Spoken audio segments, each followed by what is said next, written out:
Mais uma vez, boa noite, graça e paz do Senhor Jesus ao seu coração. Salmo de número 1. Lerei, acompanhe por gentileza.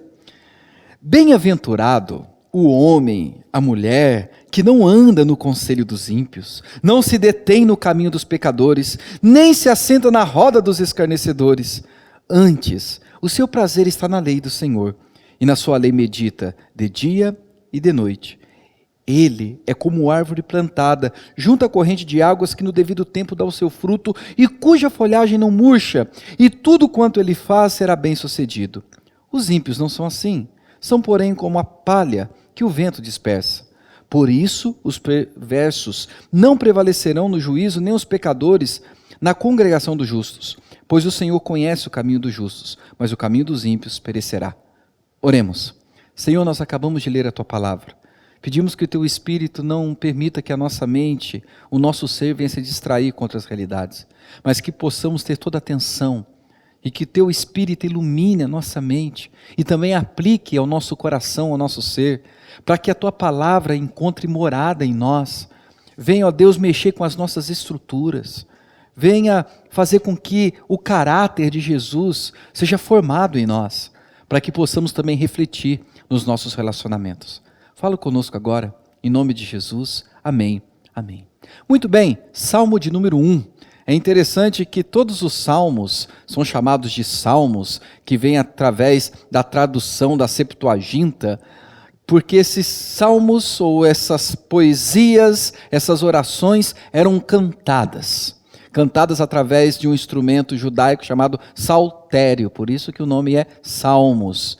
Então quando nós olhamos para essas orações, essas poesias, elas foram transformadas em canções, para que fossem aprendidas com mais facilidade, ensinadas com mais facilidade para a comunidade de Israel. São orações, são poemas, são canções que têm a ver com a nossa caminhada, a nossa história. E não é à toa que o primeiro salmo que abre todo o saltério, todo o livro de salmos, é exatamente esse salmo com esse conteúdo. Não significa que ele foi o primeiro a ser escrito, mas quando foi elaborada a ordem, ele foi colocado ali com um propósito. O propósito de mostrar que tudo aquilo que vai ser dito através dos salmos é para fazer com que um homem e uma mulher sejam bem-aventurados. Agora uma pergunta, o que é ser bem-aventurado? Por que a primeira expressão do saltério, dos salmos, no Salmo 1, usa esse termo, bem-aventurado? Eu sei que no primeiro momento a sua mente já se conecta com Mateus capítulo 5, quando Jesus começa o chamado sermão das bem-aventuranças. E não está errado. Mas quando esse salmo foi escrito, eles não tinham o Novo Testamento. A pergunta é, o que era um bem-aventurado para aquele tempo? Quando nós entendemos qual é o conceito de bem-aventurança daquele tempo, vai fazer muito mais sentido por que Jesus chama de bem-aventurados que choram, os que são pobres de espírito. Quando nós olhamos para essa expressão bem-aventurado, o salmista está olhando para a Torá, para a lei, o Pentateuco, os 5 primeiros livros escritos por Moisés. E é interessante que ele vai falar um pouco mais à frente sobre isso, que o prazer do coração de alguém que é bem-aventurado, que quer viver cada vez mais essa bem-aventurança, tem o seu prazer na meditação na lei, na Torá, na palavra. Por isso, eu vou evitar aqui todo o caminho para mostrar dentro dos termos do hebraico, por que bem-aventurado significa, eu vou te falar. Já vou direto para a resposta. A resposta se encontra em Números capítulo 6, do versículo 24 ao 26. Você deve conhecer a chamada oração sacerdotal, a oração arônica, que diz assim: o Senhor te abençoe e te guarde. O Senhor faça resplandecer o seu rosto sobre ti e tenha misericórdia de ti. O Senhor sobre ti levante o seu rosto e te dê paz. O que era ser um bem-aventurado? Alguém que foi agora alcançado por essa bênção, por essas palavras, por essa realidade. É alguém que é abençoado por Deus e é guardado em Deus. Bem-aventurado é quem está guardado no Senhor. Essa é a bênção de ter encontrado agora em Deus morada, de ter o coração acalentado, acolhido pelo coração de Deus. Nós não estamos mais, ou bem-aventurado, então eu posso dizer, eu e você, se nós estamos em Cristo, nós somos bem-aventurados. E naquele tempo, bem-aventurado, apesar de andar errante, lembre-se que a história dos nossos irmãos hebreus de Israel é sempre de peregrinação, caminhando para Canaã, caminhando para uma nova terra, saindo dos exílios, sendo exilado, Deus tirando do exílio, e sempre conduzindo para a terra do povo. Esse povo que vive como nômade praticamente, apesar de não ter um paradeiro, encontrou uma guarida, encontrou um lugar de guarnição, que pode ser guardado, protegido. Encontrou a pessoa, o coração de Deus. O Senhor faça resplandecer o seu rosto sobre ti. É aí a raiz, a natureza da palavra bem-aventurado. É o homem e a mulher cujo rosto de Deus resplandeceu sobre si. Quem tem o rosto de Deus resplandecendo sobre si é um bem-aventurado. E aí eu sei que você vai fazer uma conexão, e pode fazer essa conexão, que a pessoa mais bem-aventurada da história da humanidade foi Jesus. Lembre-se de Jesus subindo o monte, que depois foi conhecido como Monte da Transfiguração. Lembra desse episódio? Lembre-se. Traga sua memória. O que aconteceu no Monte da Transfiguração?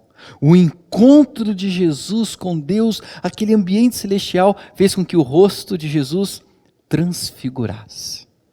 Ali é como se o rosto do Pai resplandecesse plenamente, totalmente, no rosto de Jesus. Moisés, que escreveu esse livro, onde tem a bênção sacerdotal, pediu para ver a face de Deus. Eu quero ver a tua face, eu quero ser plenamente abençoado nesse sentido. Mas Deus disse, você não pode ver a minha face, você não tem condições de ver a minha face. Mas eu vou te dar um presente, Moisés. Eu vou passar toda a minha bondade, e você vai ver a minha bondade, a minha glória, sobre a fenda, entre a fenda da penha da rocha. E só aquilo foi suficiente para que Moisés tivesse tal experiência. Aí ele está dizendo, sabe quem é bem-aventurado? Sabe o que é ser um abençoado? É todo homem e mulher que o rosto de Deus se voltou para ele e resplandece nele. E vai dizer mais, e tenha misericórdia de ti. Bem-aventurado é aquele que foi alcançado pela misericórdia de Deus. Eu já falei isso em outras oportunidades, eu vou repetir. A palavra misericórdia é a junção de duas outras palavras, miséria e córdia, cardia, coração. É colocar o coração na miséria. Bem-aventurado, abençoado é aquele que Deus colocou o coração na miséria. Deus olhou e não viu nada de encantador, de empolgante, de dignidade para poder colocar o seu coração, ele só viu miséria. E a verdade é que qualquer homem e mulher, sem o coração de Deus, alcançando, pulsando, vive numa miséria. E aqui eu não estou falando de uma miséria econômica, financeira, social. É uma miséria existencial. Uma pessoa que não é abençoada em Deus, não é abençoada por Deus, que não está em Cristo, é alguém miserável. Nós não deixamos de ser miseráveis, mas a partir do momento que o coração de Deus nos encontrou na nossa miséria, aí o novo nascimento, aquele coração morto, coração de pedra, é substituído pelo coração de Deus. Isso é bonito demais. E tenha misericórdia de ti. O Senhor sobre ti levante o seu rosto e te dê paz. É o rosto de Deus sobre a pessoa, o rosto da pessoa levantado ao encontro do rosto de Deus, cheio de paz. Isso é ser bem-aventurado. Quando o Salmo 1 diz, bem-aventurado, é tudo isso que eu falei. Eu poderia terminar a mensagem aqui, agora, que já é suficiente. Entender que bem-aventurado é o homem e a mulher que são abençoados por Deus. E esses que são abençoados, a pergunta é, que bênção é essa? Nós vivemos uma geração em que as pessoas se relacionam com Deus à procura das bênçãos de Deus e deixam de lado o Deus da bênção e não percebem que já experimentaram da maior bênção e dádiva que poderiam experimentar, que já são abençoados, que não serão abençoados, mas já são abençoados. É aquela que estão guardados em Deus, que tem agora um pouso, um paradeiro, um porto seguro, um abrigo. É aquele cujo rosto resplandeceu, porque o rosto de Deus olhou graciosamente para ele. Ser abençoado tem a ver com ter a misericórdia de Deus sobre si. Se você tem a misericórdia de Deus, você já é um grande abençoado. Abençoado é aquele que tem o seu rosto levantado e o rosto de Deus se levanta a ele e tem paz no coração. Tem bênção melhor do que isso? Viver nessas realidades?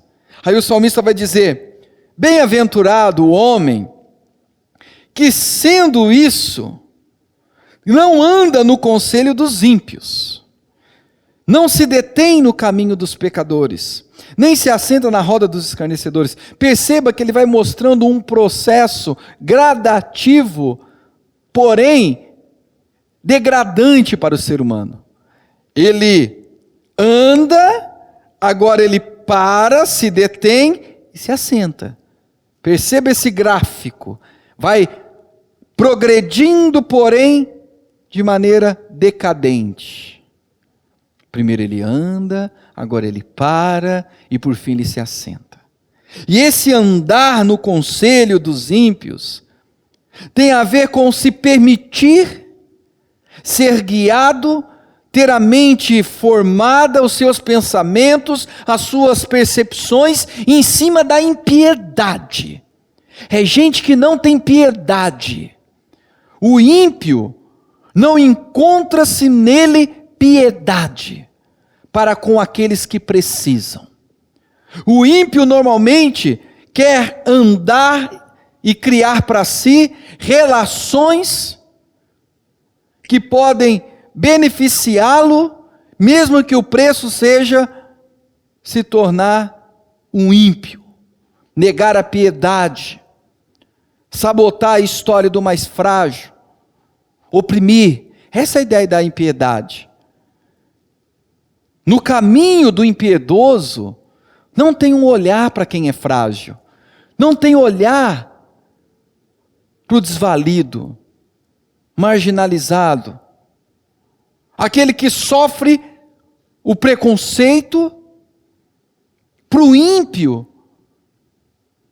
ser um preconceituoso é sinônimo de se garantir no status de superioridade.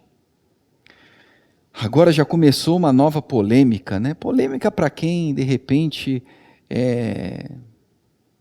vou tomar cuidado com os termos aqui, para não ofender, de repente, você que está me vendo. Parece-me que a Natura acabou de fazer um comercial para o Dia dos Pais, convidando a Tami Miranda, Tami Gretchen, não sei quantos sabem da história, mas é a filha da Gretchen, que passou por todo um processo de masculinização, se tornou um homem, voz, timbre, corpo, tomou hormônios, tem um filhinho, e as pessoas são muito inocentes, né? Imagine só, se a Natura tivesse convidado qualquer uma outra pessoa para fazer papel de pai, não teria o ibope que já está dando. E a criançada dá um ibope ainda maior, né? Como é que pode? Quer destruir, quer deturpar. Não, eles só querem publicidade, eles querem exatamente esse forfé que é feito nas mídias, no Facebook, no Instagram. Aí eu olho e falo assim, puxa vida, a canção do Zé Ramalho faz sentido. Vida de gado, povo marcado, povo feliz. Né? Quem se permite ser conduzido por esse tipo de estratégia marqueteira, sensacionalista, parece um gado movido, levado para o lado que se escolhe. Que você não seja assim, que você seja esperto. Mas aí a gente começa a perceber as declarações preconceituosas, de animosidade. O primeiro comentário que eu ouvi de pessoas mais próximas, aqui eu falo com muito carinho, honrando, foi até da nossa irmã Eliara, se colocando no lugar da Tami, do Tami, dizendo: o que será que essa pessoa está sentindo, percebendo tanta gente dizendo que vai boicotar a Natura, que vai fazer não sei o quê, bababá. E é terrível perceber que isso vem dos próprios crentes. Presta atenção que essa palavra é voltada para Israel, para os hebreus, dizendo assim: toma muito cuidado para você, que deve ser um piedoso, acolhedor. E aqui eu não estou dizendo concordar com erro, eu estou dizendo acolher em amor, em piedade, ter piedade das inquietações, ter piedade daquele que sofre preconceito, seja qual for o preconceito, seja qual for a fobia lançada sobre um ser feito à imagem e semelhança de Deus. Aqui a preocupação do salmista é dizer o seguinte: o homem que é bem-aventurado, que é abençoado por Deus, ele não se permite entrar nesse processo de um andarilho que caminha para a destruição do outro com a impiedade. Aqui, meu irmão, minha irmã, a preocupação do salmista é que quem deveria ser um referencial de bem-aventurado, você lembra o que eu falei que era bem-aventurado? Aquele em quem Deus resplandeceu a face, que foi acolhido apesar da sua miséria. Aqui a preocupação do salmista é que os hebreus não se tornem impiedosos como aqueles outros à sua volta. Agora a gente pode fazer um salto para as bem-aventuranças que Jesus diz: bem-aventurados que choram, porque serão consolados. Nas palavras de Paulo, aqueles que choram com os que choram, se alegra com os que se alegram e choram com os que choram. Você teria coragem de encontrar de repente essa pessoa que está agora vivendo essa avalanche de preconceito, de monstruosidade, dá um abraço e fala assim: escuta, eu estou aqui para te dizer que o rosto do Senhor, por causa de Cristo, te alcança. Olha para o rosto daquele que lá na cruz do Calvário olhou para você. Se renda a esse amor. E eu quero demonstrar esse amor te amando, te acolhendo. Você teria coragem de chegar para o seu filho, para a sua filha, que de repente assume uma postura de homossexualidade, e dizer assim: independente disso, aqui você vai estar guardado. Você vai estar guardado no meu peito, no meu amor. Eu continuo te amando. Você continua sendo meu filho, a minha filha. Eu não concordo com suas escolhas, seus caminhos. Mas eu estou aqui para dizer que em mim não vai ter impiedade. Você não vai encontrar em mim uma impiedade contra você, meu filho. Mas você vai encontrar todo o amor suficiente para te acolher, para te amar. Porque a gente sabe que a nossa parte não é mudar ninguém. Nós somos chamados para amar. Quem muda é o Espírito Santo. Quem toca, quebranta, é o Espírito Santo. Bem-aventurado não é uma decisão do ser humano. Lembre-se da oração sacerdotal: o Senhor te abençoe e te guarde. É uma ação de Deus para com a pessoa. E a partir de agora, essa pessoa expressa a bem-aventurança. Aqui o salmista está dizendo: tome cuidado com os ímpios. Tome cuidado com o conselho dos ímpios, com a fala dos ímpios. Não ande com isso. Não permita que esse caminho encontre o seu caminho e percorra o caminho da sua alma, te fazendo andar dessa maneira, com impiedade. Oh, meu irmão, minha irmã, nós somos chamados para ser o povo da piedade. O povo da piedade. O povo em quem outros se aconselham para a piedade. Você não pode ser aquele que aconselha para que haja vingança. Vai lá e faz a mesma coisa. Se vingue dele, dela. Pague com a mesma moeda. Levante a voz também. Dá na cara dele, dá na cara dela. Não. Se você é um bem-aventurado, você faz parte do povo que agora aconselha com piedade. A pessoa vem ao seu encontro e ela não sai dali querendo ir de encontro ao combate de outros. Não são poucas as experiências de pessoas que vêm até mim com o coração raivoso, enfurecido. E às vezes eu ouço a história, faz muito sentido. O coração daquela pessoa está daquele jeito, pelo acontecido em si.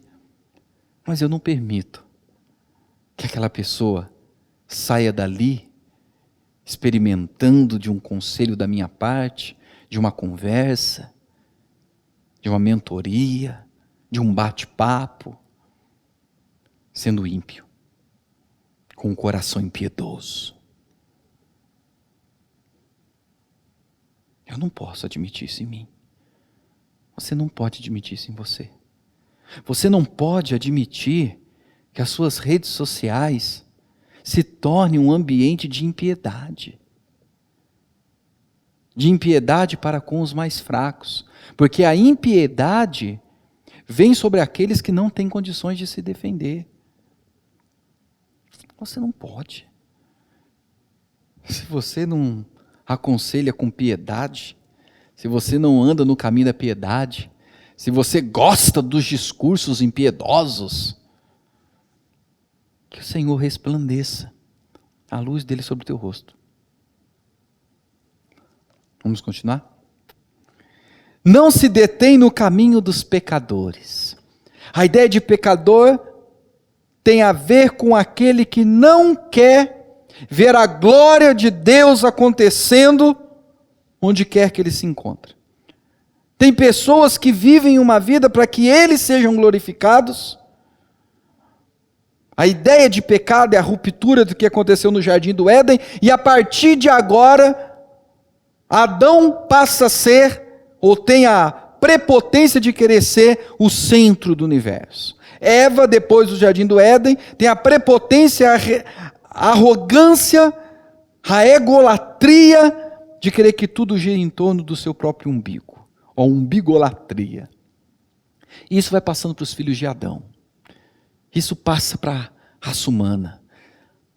O ser humano que não é bem-aventurado vai produzindo a inimizade do Éden. A pecaminosidade, a ruptura. Não quer mais saber de viver para a glória de Deus? Mas se faz um Deus. E por se fazer um Deus, quer que tudo gire em torno de si e que aconteça do jeito que ele quer. Pecador é aquele que quer que as coisas aconteçam do jeitinho que ele quer. Ele não tem coragem de falar, todavia seja feita a sua vontade. Ele não tem coragem de falar, Senhor, se aquilo que eu estou planejando em mim, desejando, buscando, se não for para a sua glória, arranque tudo, sabote tudo. O pecador não tem essa mentalidade, não tem esse desejo. O bem-aventurado não anda, não se detém. Vamos agora para o terceiro não. São 3 nãos. não se assenta na roda dos escarnecedores. Perceba, anda, para e se assenta. Se assentar à roda dos escarnecedores, a ideia de escárnio aqui tem a ver com alegria para com a desgraça alheia. Zombam da desgraça alheia. Zombam do Deus que diz amar o desgraçado. Como já cantou o nosso poeta, o Deus dos desgraçados. Esses dizem: onde está o seu Deus? Que Deus é esse? Olha a sua vida, olha a sua volta, olha os acontecimentos. Deus que nada. E não apenas de Deus, mas daqueles que querem caminhar com Deus. Escarnecem pelo fato do outro não ter o que eles têm. Essa é a ideia de escárnio. Eu zombo por você não ser como eu sou. É muito triste quando há manifestações em nós de alegria para com a desgraça alheia. E não há nada que justifique esse tipo de alegria. Não há nada que justifique uma comemoração da tragédia de alguém, da dor, do sofrimento, de uma enfermidade. Não há. Se você é alguém que torce para que alguém que você de repente acaba não tendo ideias compatíveis, não pensa da mesma forma, quebre a cara, desculpa, você não é um bem-aventurado. Esse bem-aventurado tem esses nãos, mas qual que é o sim dele? Versículo 2, antes o seu prazer, aquilo que move o seu coração, aquilo que vem como uma força vulcanizada e explode nele, aquilo que faz com que ele sinta sentido, alegria no existir, saindo da margem da sobrevivência e vivendo uma vida em abundância. O seu prazer está na lei do Senhor, e nela medita de dia e de noite. Na lei, na palavra, nesse caso a Torá. Depois nós vamos nos perguntar como que Jesus relê toda a Torá e ensina o que a Torá quis ensinar na sua intencionalidade, não na sua literalidade. Uma grande expectativa dos judeus, diante de tantos rabinos fazendo tantas interpretações, criando tantas cercas da lei, interpretações disso, daquilo outro, é que o Messias ensinaria de fato e de verdade o que a lei, o que a palavra significa.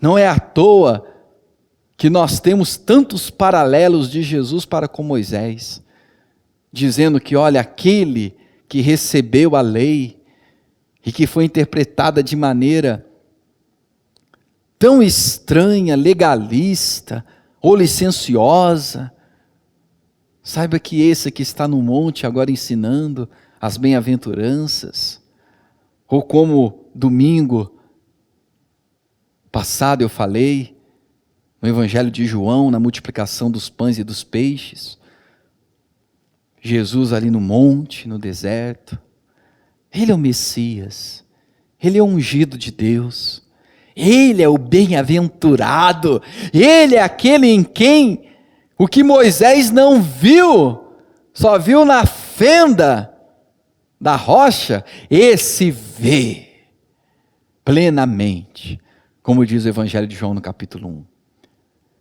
Como diz o apóstolo Paulo, escrevendo à igreja de Colossos, como diz Hebreus, ele é a imagem do Deus invisível, a expressão exata do seu ser, ele é o bem-aventurado.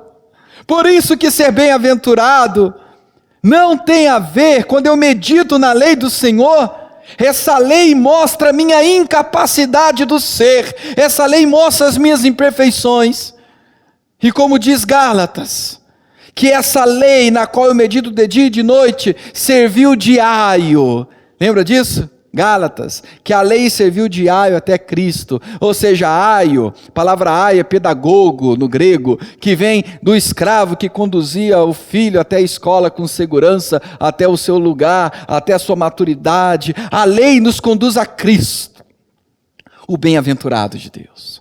Jesus é o bem-aventurado do Pai. Jesus é o bem-aventurado entre os humanos. Em Jesus, nós experimentamos das dádivas da bem-aventurança. O meu prazer na lei, na palavra, é porque ela me revela a palavra viva, a palavra encarnada, aquele que no princípio estava com Deus e era Deus. Como João narrou na sua primeira epístola, 1 João, o verbo que nós vimos, ouvimos, tocamos, sentimos, abraçamos, caminhamos. Ao meditar dia e noite na palavra, na Torá, nos profetas, nos escritos, nos poéticos, toda a palavra de Deus, nos evangelhos, nas cartas paulinas, toda a palavra tem a ver com a palavra viva de Deus, Jesus, o bem-aventurado pleno do Pai. Antes a sua lei está no Senhor, e nela medita de dia e de noite. Ele, essa pessoa bem-aventurado, é como árvore plantada junto à corrente de águas. Eu gosto dessa palavra plantada, porque tem a ideia que foi transplantada, tirada de um lugar e colocada em outro. Tirado de um lugar que não era fértil e colocado em terra fértil, junto a águas. Uma terra boa, que a raiz pode se aprofundar e vai encontrar os seus nutrientes. As raízes vão se aprofundar, encontrar água, vão trazer para o caule, para os galhos, e agora diz o texto, que esse milagre da natureza, como a analogia acontece em nós. Ele é plantado junto à corrente das águas, que no devido tempo dá o seu fruto, e cuja folhagem não murcha, e tudo quanto ele faz será bem sucedido. É alguém vivificado, cuidado, amadurecido, crescido em Deus, por Deus.